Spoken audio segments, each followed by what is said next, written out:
Today is Tuesday in the fourth week of Advent, and the eve of the winter solstice.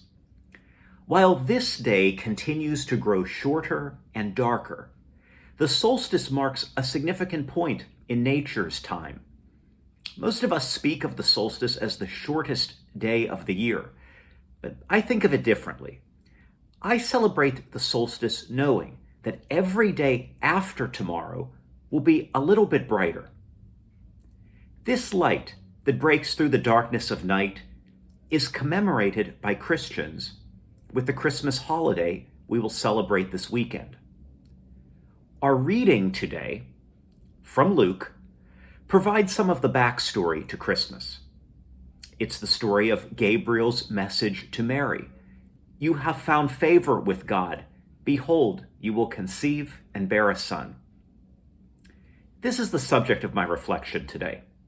The natural world surrounding us and the lives we live in the context of this real world have found favor with God. The winter solstice marks a point of nature seeming to conceive and bear light. Likewise, I will suggest that God is planting opportunities in our lives to act as bearers of light in darkness. Now, first, I would like to give us permission as Catholic readers of this text to meditate on a less literal and more metaphorical notion of conceiving and birthing.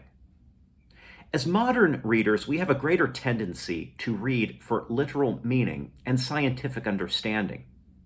Even concerning the Bible, many people may ask, did these events really take place?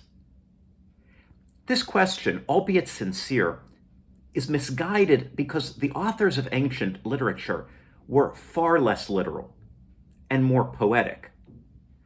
They were telling grandly embellished and highly symbolic stories, like today's greatest blockbuster films or television dramas, rather than the more noble but tediously precise documentary.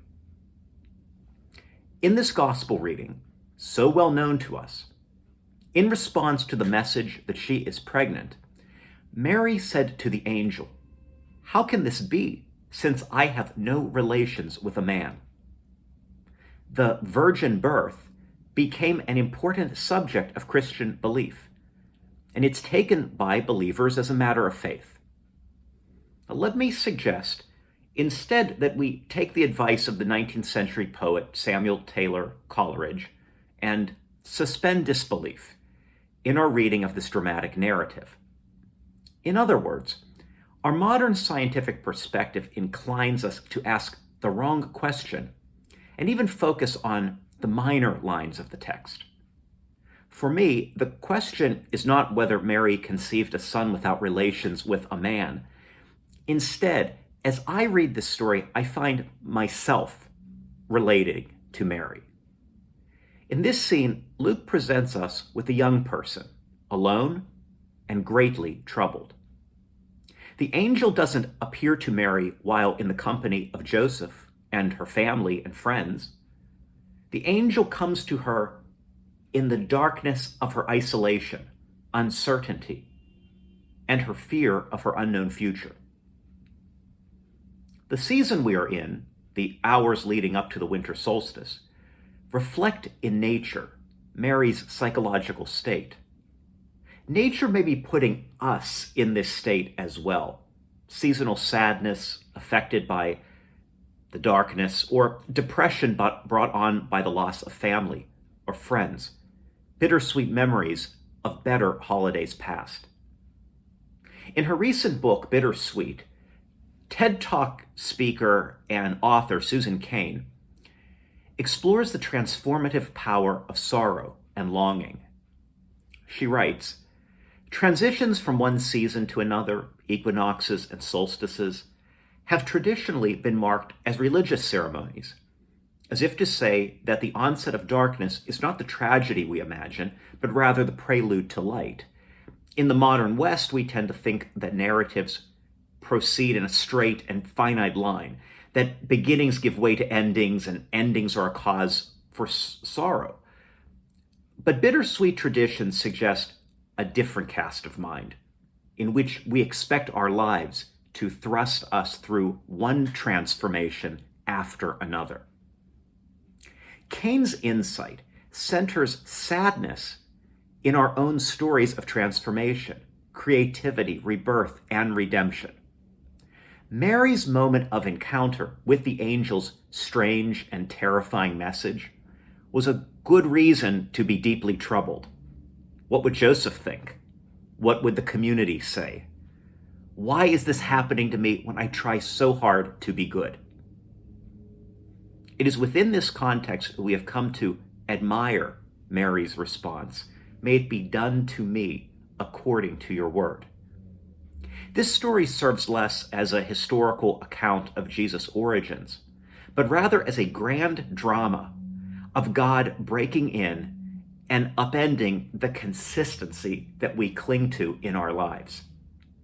Again, in Bittersweet, Susan Cain adds, "What follows may or may not be better than what came first, but the task is not only to let the past go, but also to transform the pain of impermanence into creativity and transcendence." As we approach Christmas this weekend, I invite you to reflect today and throughout this week on the disruptions in your life and the opportunities to transform impermanence into creativity. We probably didn't receive a visit from a spirit like Mary's angel or Ebenezer Scrooge's ghosts, but we may have received other unexpected messages. The illness of a beloved friend or family member, the untimely and inexplicable end of a marriage or a friendship, the loss of a job, the general rejections or humiliations that punctuate the grinding tedium of everyday life. In our own sorrow and longing, we too have found favor with God. God may be filling us with the divine. Will we, like Mary, accept this moment and give birth to God's light? Now, I'm not speaking of giving birth to children.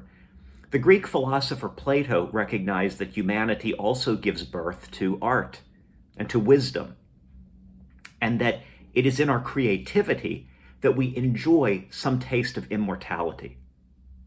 In the Symposium, Plato, speaking through the philosopher Socrates, writes, "When one looks at beauty in the only way that beauty can be seen, only then will it become possible for one to give birth, not to images of virtue, but to true virtue, because one is in touch with true beauty. The love of the gods belongs to anyone who has given to true virtue and nourished it, and if any human being could become immortal, it would be she." This fourth week of Advent presents us with a moment to step into the darkness of life, encounter God there, and allow ourselves to be transformed.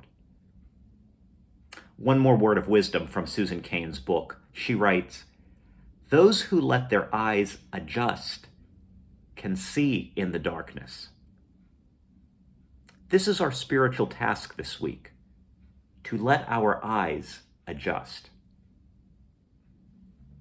Let me conclude by thanking you all, on behalf of the team of lay parishioners who offer these Tuesday reflections, for your consistent viewership and engagement with us over the past year. Let us all continue to pray for one another, for the Holy Trinity Parish community, and for the grace to offer our own moments of sorrow, solitude, and longing, and any sadness or difficulties we face over the coming holidays, and transform them into creative acts of light.